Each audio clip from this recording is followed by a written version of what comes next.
دا حق لرګور پرې نګدي ای اتل سلفي. د دې ملګری پوښتنه ده چې آیا د یو مذهب نه بل مذهب ته سړی ختلی شي کنه شي؟ جواب دا عزتمند د کچیرته د مذهب نه مراد اسلام شي، یعنی د اسلام نه سړی يهودیت ته نصرانیت ته دیتا ختلی شي کنه شي؟ جواب دا چې نه، دا غوبه سړی د اسلام نه وځي مرتد شي. او کچیر د مذهب نه دا معروف مذهبونه دي، یعنی کم چې دا سلور مشهور شوی دي چې مذهب حنفي شو، مالکی شو، شافعي شو، حنبلي شو، د دینه خپل داسې حکم لري. جواب دا عزتمند دا خو ډېر د جهالت خبره ده. کم مولایانو کومه زمانه کې لیکلي دي ماغه د تعصب زمانه تیر شوی ده، ډېر زیات لانجې د جهالت د وجنه او د تقلید د وجنه شوی دي.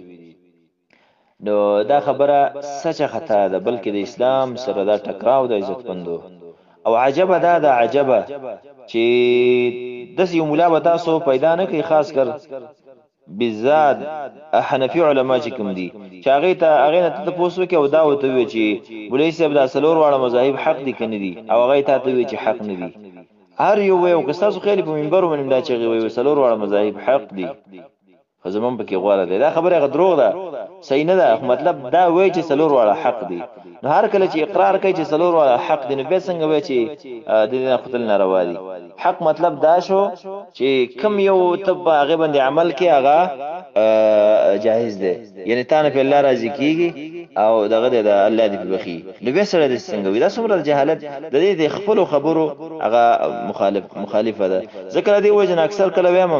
ډیر سړی هغه افسوس وکي او خپشي جام دغه مولان د مړی منبر په سر د ګریوان راونی سې چې کله داسې خبرې کولې د افتراق او د اختلاف چې پلانکی پسې مون مکوي، پلانکی پسې مکوي، پلانکی پسې مکوي، دین رانیول پکار دی او راکش کول پکار دی چې مولا تباشي د امت د عوام مسلمانانو تباغ له خپل خېټو د فاره د عوامو د دین سره ډیره جذبه عزت وندو.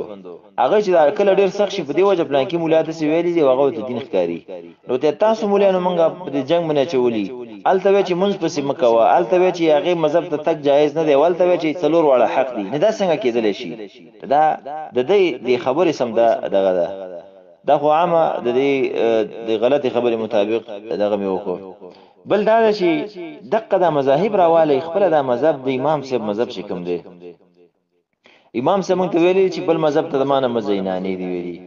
راشي د امام صاحب د شاګردان راولي هغه څنګه تعامل کړو؟ دا غي مشهور شاګردان چې کوم دي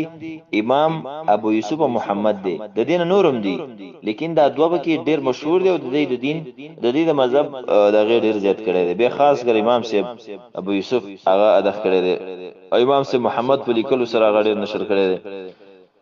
راشي تاسو هغه راولي څومره امام ابو یوسف امام محمد د امام صاحب خلاف کړل په مسلو کې، په ډېر مسلو کې سره خلاف دی. او کنه نو دا طالبان مولان چې کوم دي د خپل د کتابونه وې د هدايه او نور اللذا او وقایه دا کوم چې دا تدریسي منهجي کتابونه دي، د کې چې وی ګوره امام صاحب دا ویلي، صاحبینو دا ویلي، امام صاحب دا ویلي، صاحبینو دا ویلي. نو کچرته دا خلاف ناروا ونه د خپل شاګردانو د امام صاحب ولې خلاف کړي. په دې وجه زه ملګرو ته وایم خاص کر عوامو ته چې ګوري دا وسنی چې کوم احناف مولان ځان ته وي، څوک ځان ته دیوبندین وي، څوک یو شوی بل شوی، ټول نه یاد خو مولان بکشته دي، وسم بکشته دي، سکوت کوي. دا خبره هغه بدګنی. خنن سبا چې کوم د اکثر د میډیا تراوتی همدا ډیر جاهل چې به علم د قشانه خبرې کوي بکی. نه د دغه فرق څه دی؟ ګورای دوی وی تقلید د امام صاحب واجب دی، یعنی خبره د بل چا بنه مني، د چې سویلی واغه به مني. که خطا یو کرسای د دې په نسبت د امام صاحب په خبرو کې و خبره رسانه خطا نشته او حال لا چې خبره صحیح حدیث خلاف ده. ها دای د سوي او سره د نش دا خبره د عمل خلاف د ځکه د خپل امام صاحب په ډیرو مسلو کې نه مني چې د خېټه مطابق خلاف راشي غیر مني. د امام صاحب خبره دا ده چې په امامتۍ باندې او په تدریس او په دې باندې اجرت پیسې غسل د حرام دي. او نن سبا زمون په دې ملکونو کې دا ټول مليان په دې اړو باندې اخته دي، د جمعهتونو په سیګرځي ساده د خپې په وشلېږي، امامتۍ نه ګوري او د تدریسونو پیسې لري. ولې دلته امام صاحب ورانی سي؟ دا فروع کې دی وایي مون فروع کې امام صاحب رواني او دغه رنګي په عقیده کې خبرې خېده. غرض مې دا چې د وسنو احناف او د بوخانو دونه فرق دی. بوخانی احناف بدسي او چې امام صاحب خبره اجتهاد چې استدلال د قران حدیث نه کله واغه به تراجح کارش پاغه روانو چې کله به هغه ته خلاف واغه به خوسته ځکه هغه مقصد به قران او حدیث وو لکه امام ابو یوسف ډیر مثال نه دشته دی یو مثال دی مدینه ته رااله امام مالک رحمه الله سره کېنه سو هغه امام موتا دغه نه به نقل کړل هغه شاګردي وکړه الته اول چې رااله ډیر مسلو باندې ځکه ناشنا او تخاره کې د سوع مسله چې واده پیمانی د دې کې اختلاف شو هغه د امام صاحب خبره چې کوم ده دا صحیح ده دی ویل چې نه امام مالک درته ویله چې د سیدا لانجونه تیریږي دلته اوس د صحابه بچیم شته دی او نمسیم شته دی اوازونه او توکل تاسو د خپل پلارانو سوعونه راوړي یعنی صحابه او سوعونه په یوم خپل تخر کې سوعني ولو د خپل پلار بلم نی ولو چا د نکینی ولو چې پام وکړو هغه سوع د امام صاحب د سوعنه بدلو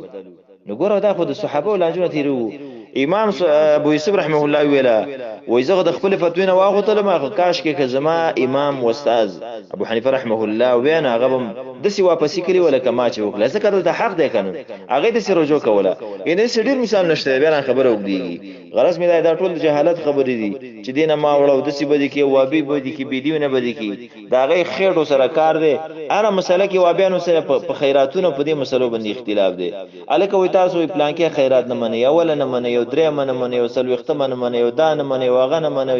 او دا دعا نه مد ټول دروغ دي او دا چې موږ نه منو چې چیرته زمون په کې ذاتی مقصد ونه دا به موږ هم په ځامن بند کړو کوم د سویل چې دایله د خیراتونه مور کې موږ لرا کوي بیا به سړی ویلو چې راکه تاسو ځان ته غرض دی دل مهم غرض دا چې دا غلطه خبره ده اخیری کې با یو واقعه د عبد الله ابن عباس رضی الله عنه یما هغه د یو مسله کوله چاو تو ویل چې ابو بکر او عمر د خبره کړې ده یعنی ابو بکر عمر دا خلوی هستین د نبی صلی الله علیه وسلم د وزیرانو په مرتبه کې نبی صلی الله علیه وسلم متوی دا جنتین په دنیا کې موږ ته امر کړی شوی چې داغي خبرې به منی خامخه د نور صحابهونو داغي خبرو کې ډېر فرق دی عبد الله ابن عباس ویل د صحابه او تابعین ته ويوشك أن تنزل عليكم حجارة من السماء أقول قال رسول الله صلى الله عليه وسلم وتقولون قال أبو بكر وعمر يا خلقو ما حديث رسول الله ویل تاسو ویل چې ابو بکر عمر د سی ویل دي وای قریب ده زب دیریګم په تاسو باندې الله د اسمان نه د کانو باران وکي استغفر الله تاسو ګورئ لکه هغه کوم تابعین او صحابه چې عبد الله ابن عباس د سی ویل مقصد دا نه و چې لکه د نبی صلی الله علیه وسلم خبره پرې دی هغه مقصد دا و چې د ابو بکر او عمر د صداخ لوی کسانو من کې دا هغه سره ګرځیدل فاسدل چې دوی دا څنګه خبره کړي دا کې د مقصد د به بدلی د خبرې هغه ته نه چار رقمي خودل ته ظاهري خبره ده او دا تاسو چې دا خبره وکړه د حدیث په مقابل کې چې ابو بکر عمر په کې دا ویل کانو باران بدل باندې وشي تاسو څه کوئ نن سبا د مسلې څنګه دي صفا حدیث ابو بکر عمر خو پرې چې ارتله دي صفا حدیث به توي ویناو دلته زمو مذهب داري مذهب کې دادي او په دې په فخرم کوي او دا حدیث دی د زمو مذهب داري ښکارا دالي کې کتابونه کې دالي کړی دي محدثین د دې لیکلي دي په کتابونو کې چې هغه د غواړم نمونه یاد کوم دغه کوم مقصد مې دا چې دا خو د اسلام سره دا خبره ټکراو دي دغه خبره اسلام کې نشته بلکې سره قصدن دا کار کوي د اسلام نوم په دې خبرو باندې وځي ځکه دا ټول منل نشو الله پیغمبر به مونږ ټول منو ټول یا ایه الذین آمنوا ادخلوا فی السلم کافه په دین کې وفورنه وځي دا چې وسړی وي پیغمبر استا هغه خبره منم چې زما د امام صاحب برابر هغه سره برابر دي